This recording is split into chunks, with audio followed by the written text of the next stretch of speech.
I think one of the mistakes workplaces make is to try to be so efficient that they lose the humanity of the people that are with them. So it shows up in these little ways that are pernicious and annoying. You go into a meeting and the leader talks at you the whole time because there's so much information that has to be shared and so much decisions that need to be made. I think that's a huge mistake. The leader should be using the time of the meeting to bring the ideas of other people into the room, to create a sense of healthy conflict and debate so that decisions could be made together and buy-in would exist. But instead we feel the pressure of time. And so we push decisions down or we try to sway the decision with our leadership. I think that's a huge mistake that businesses make. You're listening to Brainwork Framework, a business and marketing podcast brought to you by focus-biz.com. Welcome back to another episode. With us today is Dr. Amber Johnson. She is the founder of AAJ. She's a leadership development consultant and coach with a specialty in communications. So excited to have her on today. Amber, welcome. Thank you for joining us. How are you doing? Hey, Chris. Good to be here with you. I'm doing great. Thanks. Wonderful. We always like to ask our guests, tell us about your journey. What were you doing before? How did that kind of prepare you for what you're doing today? Yeah. Are you familiar that campsite theory is just this little reminder that we should leave the world better than we found it? So if you leave a campsite, the goal is always to pick up the trash that somebody else maybe left there. You leave it better than you found it. And that was really sort of the philosophy my family raised me with. I graduated college with degrees in communications, and I thought, I want to leave the world better than I found it. And I thought I would do that by marketing and communications in the nonprofit world. How could I bring the skill and the talent that it gets used in corporate world to this place where people are serving? And I really wanted to change the world. So I went on and I got a master's degree in communication. I studied how social movements work because I thought if I can figure out how they changed the world, then I can go do it. This was my idea. I did not know the fields of change management or organization development existed. I was a little naive. And I guess in the long term, I'm glad I didn't know it because I loved my education. But what I discovered was that my professors were super good at explaining why something happened, but they had no predictive ability, no ability to go say, if you do this and this and this, we can make good things happen. And I was so curious about that. How do we make the things we want to happen in the world come to be, come to pass? And I started working for the global humanitarian organization World Vision. I spent over 10 years with them. And they used, and my division especially, used this process called appreciative inquiry, which is a process of organizational change and leadership development that really asks you to look at the strengths of your organization and then design a future from there. And it was the solution I had been looking for. It was the answer of how can we take a group of people and move them from place A to place B and make the world better than we found it. And what was so fascinating to me about appreciative inquiry was that they did it through questions rather than through answers. This process used a set of standard questions that you could ask people over and over, modifying it just a little because the context matters so much. And in answering the questions, whole communities of people, whole organizations could find new solutions that they'd never considered. And professionally, as my career developed, I got really good at asking questions. It was just a talent I had. So fast forward 15, 20 years, and now I'm a mom and I'm busy and I have teenagers and I'm driving my oldest to get their haircut. And my oldest, Sam, read a book the whole way. And every time I'd try to ask a question, I would get these one-word answers with not getting anywhere. And then we get to the salon and Sam sits in the chair and suddenly Sam can't stop talking to the stylist about their book. And I was like, what's going on? All these questions and you were silent and now you really want to talk to her. And I listened and I realized that it was because her questions were better than mine.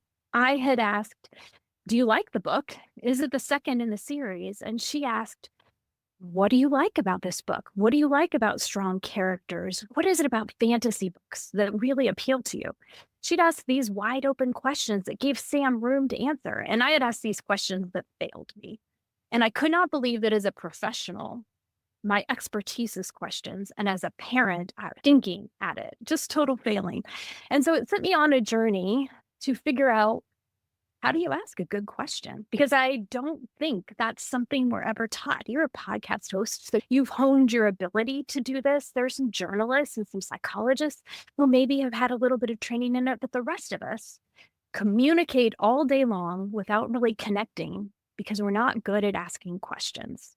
And that's been my journey. So that's part of what I do as my professional practice and definitely as a personal passion. I love that journey, and especially the fact that it was the social movement piece on how do we affect and change the world. How did that come to be, and what were their motivations, and how can we replicate that to affect the change? I love that piece.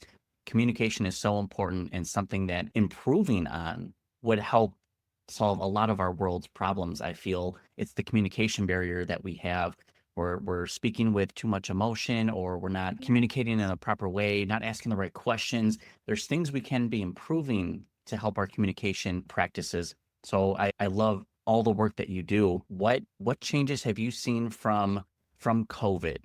Because you've started in this, you worked through it. What changes have you seen since COVID within the communication realm? Yeah, that's a fascinating question. There's a lot of different ways to answer that because COVID coincides with other things happening in the world with the our political system and how polarized it has become and how that sneaks into our families and our workplaces in painful ways. It coincides with access to virtual technology and the changes that hybrid work and now getting called back to the office. There's just so many places that it overlaps. And I think one of the key places that I see communication necessary shifts in the workplace is around the idea of caring and connection and the idea that you are a whole person at work. And while I think that was in theory believed before 2020, or I don't know that it was in practice as necessary as it is now. And there's research that indicates that we need now more to feel care and support and dependability from our leaders. And before we may have valued their strength and their charisma, at an interpersonal level now, we need to know that we can show up as a whole person and that what's happened in the news, what's happened in our personal lives, even the emotions of our work experience are safe to be considered at work. And I think that's a central communication is a central responsibility in that. As we learn to face our emotions, then we have to learn how to communicate them with responsibility as well. Absolutely. What do you think businesses are missing out on or doing wrong in terms of communication? What can they be doing better? What should they focus on? Because it's different. It's a different workforce, as you said, there's all these different factors at play now Mhm. that are now impacting that. Some are going towards hybrid work now and say, hey, you can work from home or offering some benefits. What should businesses kind of be focusing on? Yeah, that's a great question. I hear from my clients all the time that work is more and more, add more, go faster, do more, don't take anything off your plate. Burnout is closer than it maybe ever was before. People feel it. We're more aware of it in our post pandemic nature as well, how thin that line is between I'm okay and I'm really not okay. And in this context of so much more, it feels as if so much more is expected of us. We cannot slow down. We cannot feel the threat of burnout at our heels. In that context, I think one of the mistakes workplaces make is to try to be so efficient that they lose the humanity of the people that are with them. So it shows up in these little ways that are pernicious and annoying. You go into a meeting and the leader talks at you the whole time because there's so much information that has to be shared and so much decisions that need to be made. I think that's a huge mistake. The leader should be using the time of the meeting to bring the ideas of other people into the room, to create a sense of healthy conflict and debate where so that decisions could be made together and buy-in would exist. But instead we feel the pressure of time and so we push decisions down or we try to sway the decision with our leadership. I think that's a huge mistake that businesses make. And another huge one is that we do keep adding without subtracting and without asking the questions about what is really necessary. Absolutely. And from business to personal relationships, the communication practices can benefit both sides of that. You mentioned how to keep relationships fresh and the communication piece. Yeah. One really insightful thing that I read online was a communication piece was to get curious before you're furious. So this was Mhm. how you react to a situation going into it by asking the right questions can help change your mind. Do you have any input on that as far as how we approach situations and maybe help help build relationships? Yeah. Central rule for me is to turn criticism into curiosity or complaints into curiosity. So when someone brings you something, then you feel their emotions. Our tendency is to respond to their emotion, and that just amps up the energy of the conversation. And that isn't always when our emotions are heightened, isn't the place to have the real rational conversation. So if you can instead get curious, really seek to understand without being defensive, without being needing to explain your reasoning or thinking, but actually understanding what are they trying to say? Why is it important to them? Why does it matter so much? What am I missing? If you can dig into that with your questions and with your body language as well, I think people will find so much more understanding and probably more common ground to get to whatever the next step is as well. Those are some really great points. I love that. And in line with the communication piece, you mentioned asking the questions. After that, what do we need to do? We need to listen, right? We need to actually Good. take that time because communication is that two-way. What does listening play in the communication piece? How do we approach that? Yeah. There's a saying that Americans don't listen to hear, they listen to reload. Like while you're talking, I'm loading up whatever I'm going to say next and getting ready for it to come out. And it is so true. And even when we have conversations with people we're trying to build relationships with, they share maybe about a medical thing, and then we share about our own medical thing instead of actually asking a question back. Right. So my assurance to people is that the conversation almost always circles back to don't work so hard to get your own opinion and your own voice into there, particularly in relationship conversation. Maybe in the workplace, we need to be more assertive, but in relationship conversation, get really curious about the other person before you share your own thoughts. That has like the secret benefit. First of all, the other person is going to find you more likable. The research actually says that we like people who ask us questions. But the second thing it does is that when you do get around to sharing whatever is important to you, you're probably going to share something that they're more interested in, more on board with, more tailored to meet their needs and their concerns. And in a work context, you're likely to get the conversation further towards where you want it to be because of the interest you showed them. Yes, absolutely. With being in business for so long, what are you looking forward to in 2025 here? Do you have some new initiatives you're putting in place? Are you maintaining what you're doing? Are you excited about putting anything out there? Yeah, personally, I've been working on a book for a long time, and I feed pieces of the book and its ideas at my Substack. And I just love when I hear something helped somebody, that a question or a way to frame a conversation was useful. I get these emails that are like, how were you inside my head to know what I needed today?